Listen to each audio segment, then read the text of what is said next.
আর কবিতা আমারও বাতি লাগি,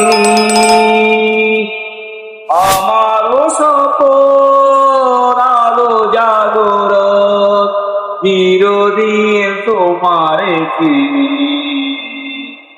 তুমি যে আমার কবিতা আমারও বাঁশির রাগিনী, আমারও স্বপ্ন আলো জাগরণ চিরদিন তোমারে চিনি। তুমি যে আমার কবিতা আমি কে তোমার যদি জানতে, তবে কি আমায় কাছে টানতে। আমি যে তোমার যদি জানতে, তবে কি আমায় কাছে টানতে। হয়তো সুদূরে যেতে গোসরে নানা নয়নের নীরে তুমি যে ছিলে, চিরদিন তোমারে চিনি। তুমি যে আমার কবিতা আমারও বাঁশির রাগিনী,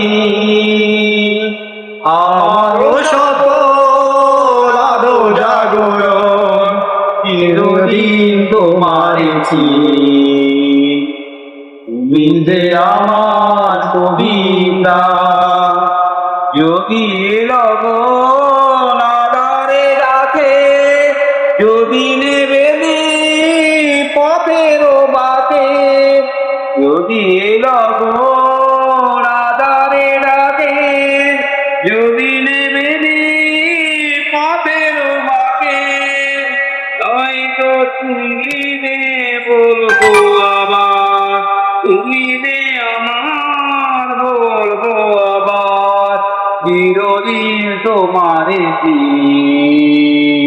তুমি নে আমার কবিতা আমারও বাঁশের রাগিনী, আমারও সকল আলো জাগরণ চিরদিন তোমারই ছিলে। তুমি আমার কবিতা।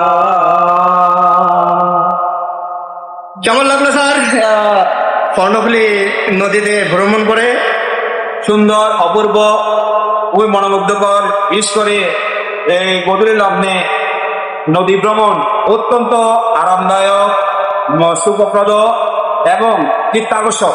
বিশেষ করে আমরা যারা এখন তো নদী ভ্রমণের কথা ভুলে যাচ্ছি দিনকে দিন, কারণ এখন স্থলপথের যাতায়াতের কারণে আমাদের নদীপথের যাত্রা তেমন একটা হচ্ছে না।